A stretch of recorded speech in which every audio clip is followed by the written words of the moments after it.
to use that power and strength. That's prophesied. That's prophesied. Verse 19, and I will break the pride of your power, and I will make your heaven as iron, and your earth as brass. You see, we've been talking about this for years. Verse 20, your strength shall be spent in vain. All of this strength, I mean, you have to admire, just looking at it in a carnal sense, the show of strength, the response of the United States, the temporary unity that this nation had after 9/11, and how quickly it went on the offensive to try to regain a power position, heading over to Afghanistan. It's spreading into Iraq. I mean, say what you will about these efforts, if you agree with them or if you don't. I mean, it was a show of strength, just a limited show of it. But as you'll hear in just a sec, I mean, all along we were talking about how it wouldn't be sustained. And in fact, look at what's happening. All of that strength, all of those lives sacrificed, and you can see now that it's just going to be strength spent in vain.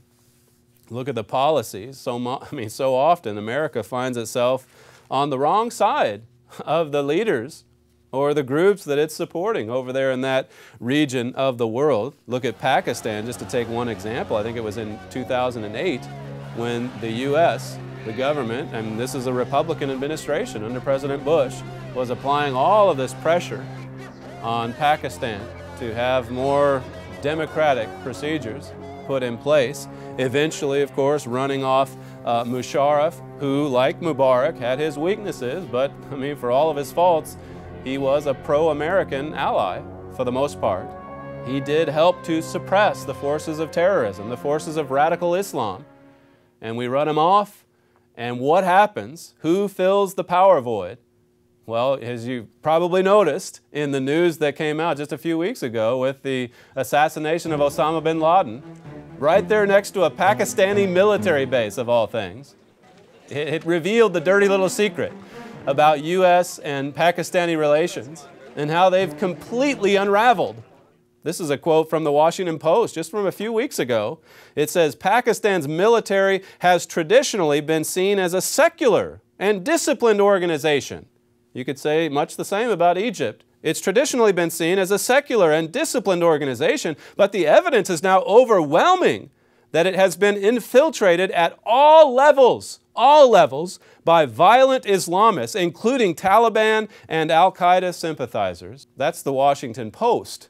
The Washington Post, which is acknowledging reality. This is from the Wall Street Journal, just recently as well, back on June 11th, talking about Iran, saying that basically you've seen all of this news in recent months about the Arab Spring. Any one of those could be a headline feature in a newspaper.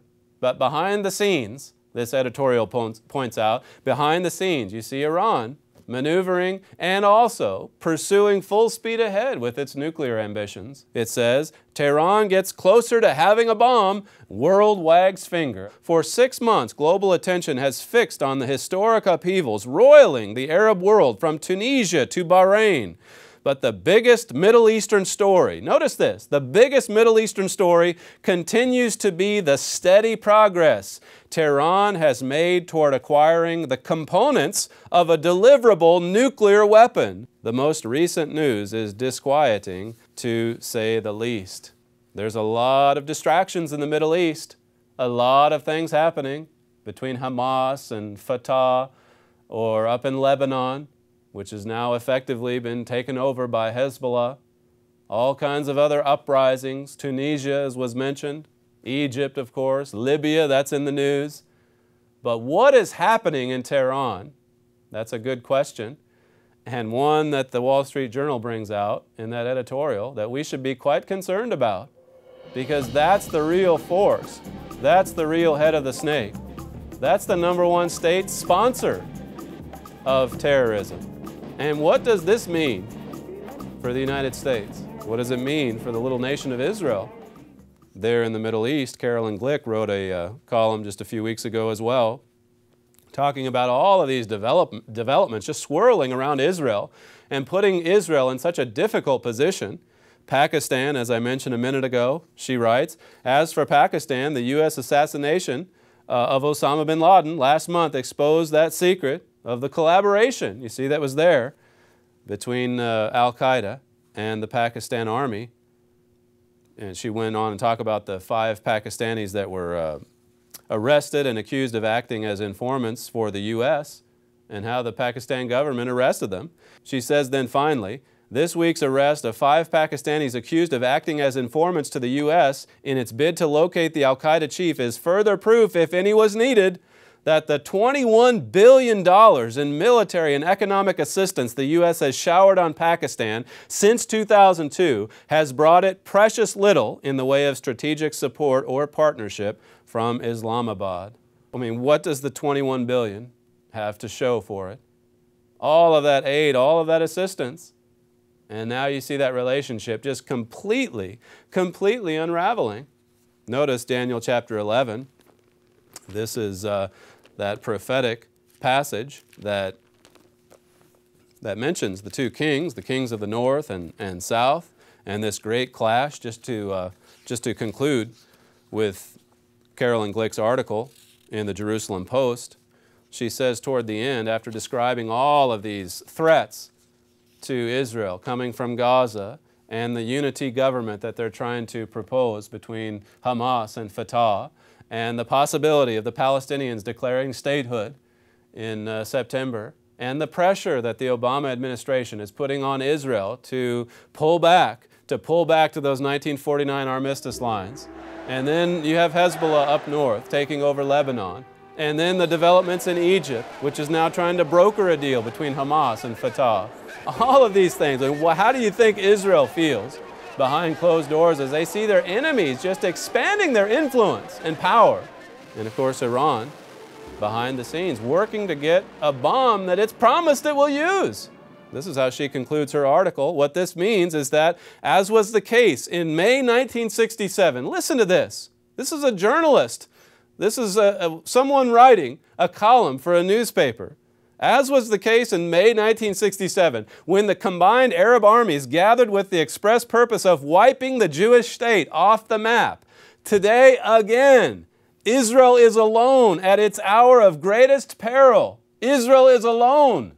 All of the lesser threats now gathering from Egypt, the Palestinian Authority, Syria, Lebanon, and Turkey will become insurmountable if Iran becomes a nuclear power.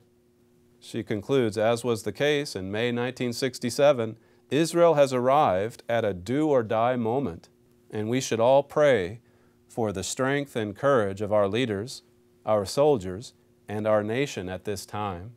How many times do you hear or read a columnist urging us to pray for the leaders in our land or the leaders in Israel? You don't see that very often. But here's one journalist, here's one woman who sees the gathering threat, who sees the danger, who sees how the forces of Islam are spreading, the radical forces of Islam, how that they're growing, and Israel's being pushed into a corner. It's a do-or-die moment, she says, for Israel. Daniel 11 now, in verse 40, it says, "And at the time of the end shall the king of the south push at him, and the king of the north shall come against him like a whirlwind, with chariots and with horsemen and with many ships. And he shall enter into the countries and shall overflow and pass over." So the Bible talks about 2 kings in this end time, 2 powers that will clash in this end time, triggering the start of World War III. That is coming. The Bible prophesies that. I mean, there's good news coming. You hear that a lot on this program too. But sad to say, it's going to get a whole lot worse before it gets better. This is talking about the beginning of the Great Tribulation, spoken of in Matthew 24 by Jesus himself. Jesus himself told us this was coming. Jesus himself said it would get so bad that nothing on earth could compare to it. Nothing in man's history could compare to it. This clash will involve an Islamic-led king of the south, spearheaded or headed by Iran, and the Catholic-dominated king of the north, or the European powers, the European conglomerate. That's the other powerhouse that we haven't really had time to discuss on this program, but that maybe we'll look into later on a separate program. But this is the clash. And what's significant here, as my father brought out years ago on the Key of David program, what's significant here for the sake of Israel in the Middle East or the United States is that the descendants of Israel aren't even mentioned. The United States of America, the great empire of Britain, or the empire that once was, it's not even mentioned in this prophecy. Now, as the United States and its forces continue to disappear from the Middle East, you can know where this is all headed. What is next for the Middle East? Well, when you see America disappear, who's going to fill the power void in Iraq? Who's going to fill the power void in Afghanistan? And when Israel wakes up and realizes it has no ally, no strong support coming from America, where will Israel turn? It's going to turn to Europe, as we've said also so many times, for many years at thetrumpet.com. And that will lead to this clash. Europe entering into the Promised Land. Do you think Europe has designs on it? Well, you may say no right now, looking at the economic turmoil in that continent. But look at history. Look at the interest that great church in Rome has had on Jerusalem. And look at this prophecy, most of all, verse 41, "And he shall enter also into the glorious land, and many countries shall be overthrown. But these shall escape out of his hand, even Edom and Moab and the chief of the children of Ammon. And he shall stretch forth his hand also upon the countries, and the land of Egypt shall not escape." See, when this German-led, this Vatican-dominated European Union comes against the Islamic Union, or the king of the south, it says Egypt won't escape. They'll be lumped right in with Iran. That's how we knew. That's how we knew back in 1992, 1993, that eventually, the United States would lose Egypt as an ally, that eventually Egypt would turn radical. This is what we wrote in July 1993. Islamic extremism is gaining power at a frightening pace in Egypt. We said that 17, 18, 19 years ago.